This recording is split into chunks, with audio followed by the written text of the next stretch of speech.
What's up? I'm Bonsai Beach, here to review this watercolor journal by Tokyo Finds. I found this on Shopee, of course, where great things are. It has a lot of positive reviews sitting at 4.9 stars, which is not bad. And I think this is Tokyo Finds' bestseller item they have. It says here that this is a watercolor journal, even though on their store it says mixed media journal. So, like, which is it? It has 20 acid-free sheets of watercolor paper, 300 GSM. What I got here is 5.5 by 8 inches.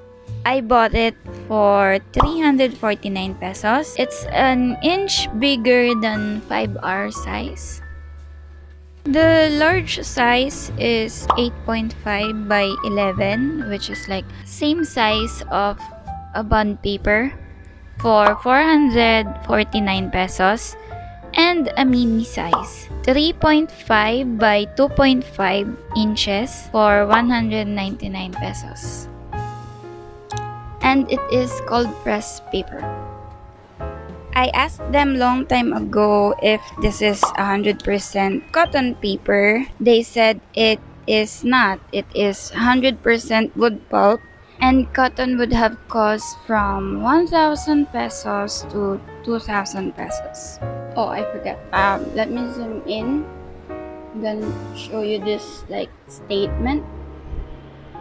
It says, each watercolor sheet has two different surfaces. One side has rough surface for painting with watercolor or acrylic. The other surface is smooth for hand lettering or calligraphy.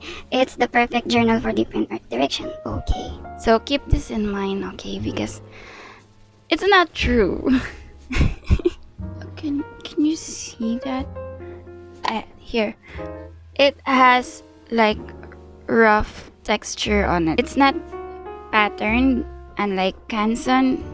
So here, the watercolor paper by Canson that I have, I don't know if you can see it well. It's a bit cold, so you can't really see the pattern now, but when I first bought it, it has pattern. This, however, this watercolor journal by Tokyo Finds, it's a bit randomized.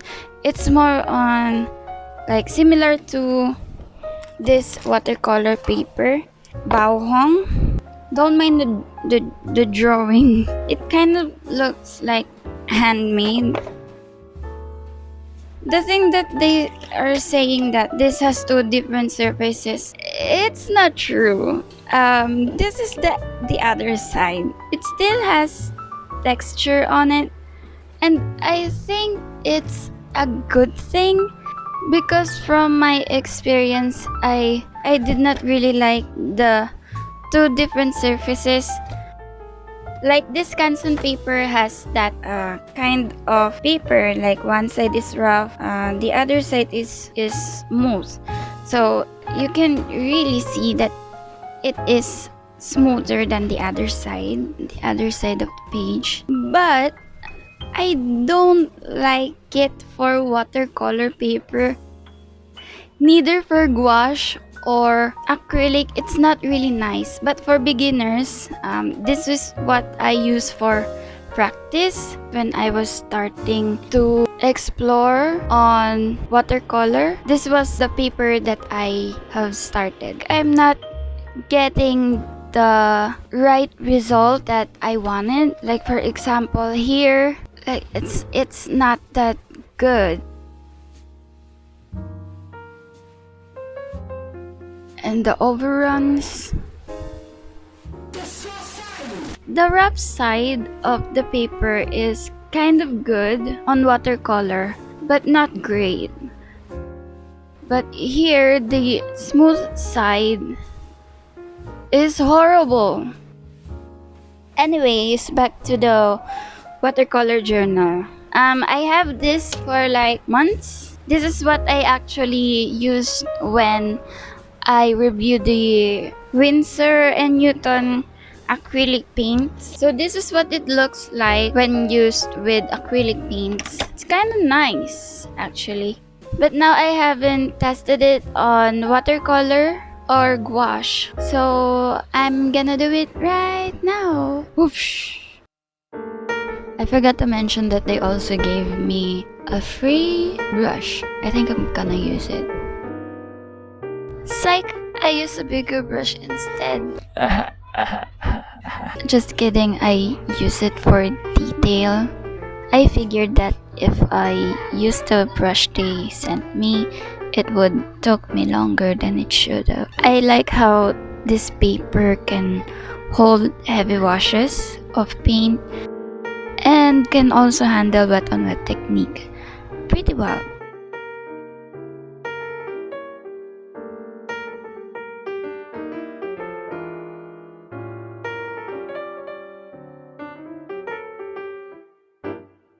The blending or mixing colors is good too. It appears more vibrant than other paper I have used. Canson Moleskine Art Plus Watercolor Album. What?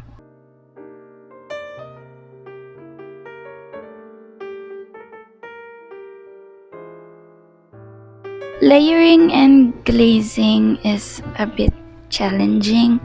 I tried to layer the colors without looking muddy by waiting for the first layer of color to dry before I layer with another color. On glazing, I did the opposite. I applied another color of paint while it's still wet. And both turned out pretty well. On detailing, I used the free brush they sent me, and I'm surprised how good quality it is. Here, I put as much of watercolor to see if it would have backgrounds or would bleed on the other side of the page. And surprisingly, it didn't happen. There are watercolor paper that will leave marks after erasing, especially with wood pulp, and would appear obvious when put paint on top of it. But here, it's not obvious at all. Bloom or cauliflower technique with this paper is quite underwhelming, as you can see. I think that's the problem with wood pulp. Doesn't really appear nice than cotton paper. Here I admit that I did a bad job putting the tape here. I don't know why, but there's something about putting and pulling tape on like a watercolor sheet that makes me anxious. Like, I'm sorry. Like, I always think that I would ruin the paper.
Overall, I really love using this journal. It is really great quality for its price.